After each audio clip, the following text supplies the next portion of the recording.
Alrighty folks, hopefully y'all are doing well this morning. Today I'm going to be replacing a alternator in a 2019 Dodge minivan. Now this procedure will apply to like the Chrysler, basically I believe it's 2012 and up. Like it's 2012 and up to like basically modern. I mean it may in like 2020 something like that. Also on the Dodge and any surrounding minivan. These were all basically the same vehicle, they just put different names on it. Chrysler, as long as they got the 3.6 liter engine, this procedure should apply to you. So to continue, we're going to be changing the alternator. The alternator is located right down there. I don't know if you can see it or not. We'll get a closer look later on. First thing we want to do is loosen the belt, and this is actually a really simple process. All you need is a screwdriver, your serpentine belt loosener. You can use a ratchet. I've done that before. That's up to you. Serpentine belt loosener does work really good. And the 18mm socket. And what I use is a 1/4 inch ratchet. So let's hop to it.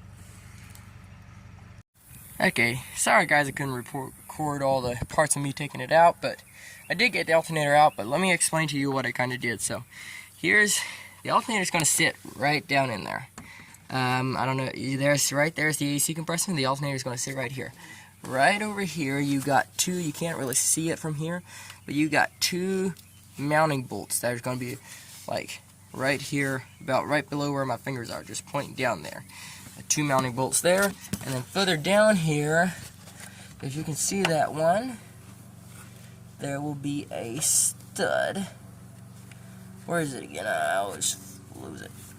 Right down there it is. Right there. There will be your another stud that will go into the power steering pump on not power steering pump alternator on the bottom, and that will just be a nut, and then all the others will be the bolts. Now, as far as removing the air box, you'll just take this off, take this line off here. Basically, the air box just pulls out. There will be a nut on here. It'll be the same size as what you've been using there. Just take that one off. You can just kind of lay it to the side of the power steering fluid canister. Anyway, so you can just lay that to the side. It doesn't really matter. I just don't disconnect anything. And then outside that, the box just comes right out. Now, and depending on what model you have, sometimes you may have electrical connectors on the bottom, so you want to check that if you have an older model. Outside of that, yeah, right here is the alternator. And so this is the way it sits. If you look at there, see those two mounting bolts? So it sits in the car just like this. Upright, and then you got your mounting bolt on the bottom, just sits in the car like that. So yeah, you got your bolt there, and let's get the new alternator and put it in.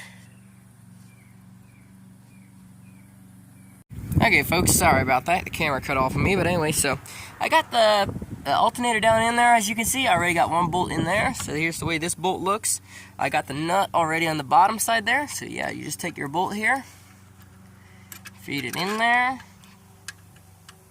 tighten her up, and tighten it up with your wrench, and then there will be a small cover.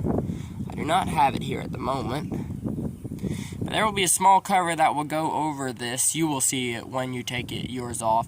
Now, I mean, it may vary a little bit depending on what model you have, but on this one in particular, this is 2019, but I mean, this procedure will work from, I believe, 2012 to 2020, something like that.